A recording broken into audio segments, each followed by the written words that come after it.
Christine Pelotti, vous voilà de retour au prieuré et quel plaisir c'est de vous accueillir ici. Vous avez parlé de Claude, bien entendu, et de la traversée que vous avez faite depuis son décès, il y a bientôt 3 ans. Oui. On a parlé des rites aussi. Le rite est un... D'abord, c'est un mot qui fait un peu peur à toute une série de gens.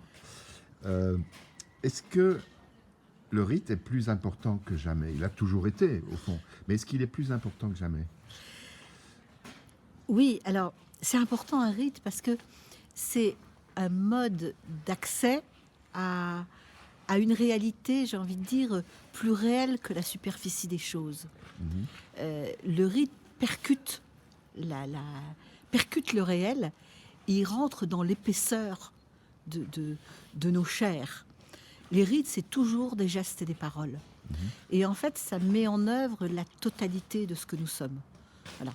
Et c'est pour ça qu'en fait, c'est important. Alors, il y a des rites qu'on fait une seule fois, et il y a des rites qu'on réitère, c'est-à-dire on les recommence.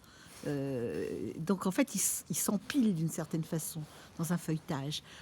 Mais au fond, ils donnent leur profondeur à nos existences. Et ils nous font, à mon avis, ils nous font atteindre la réalité dans ce que ça a de plus épais. Ça nous permet de ne pas rester à la superficie des choses et de rentrer dans la chair de la vie. C'est en ce sens que vous dites que le rite œuvre en nous. Oui, c'est d'ailleurs extraordinaire parce que le rite n'a pas besoin d'être mystérieux pour œuvrer. C'est pas de la magie, c'est pas des mots compliqués, c'est pas des gestes obscurs. C'est-à-dire que dans les rites que moi j'ai mis en œuvre de ma propre initiative, je savais pourquoi je les faisais et ils ont œuvré alors que je les comprenais.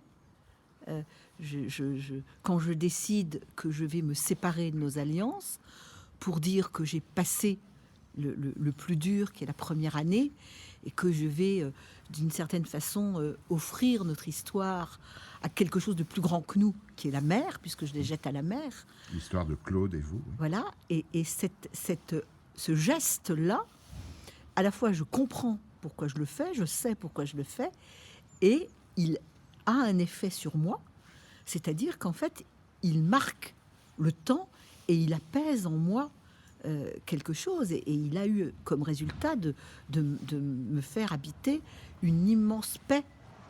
Donc le rite, il opère à l'intérieur bien plus efficacement que le raisonnement. Donc il faut, d'une certaine manière, réinventer, réenchanter les rites. Je ne sais pas si ça se réenchante.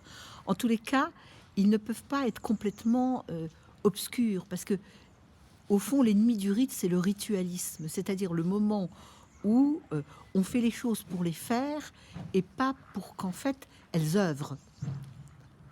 Et où on pense que si on n'a pas dit, parce que là on passe dans la magie, si on n'a pas dit la bonne parole, si on n'a pas fait le bon geste, ça va pas, entre guillemets, marcher.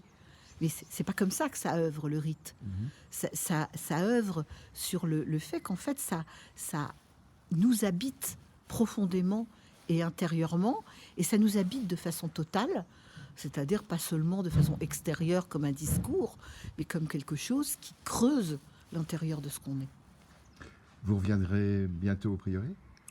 Je suis toujours ravie de venir au prieuré. Merci à vous en tout cas.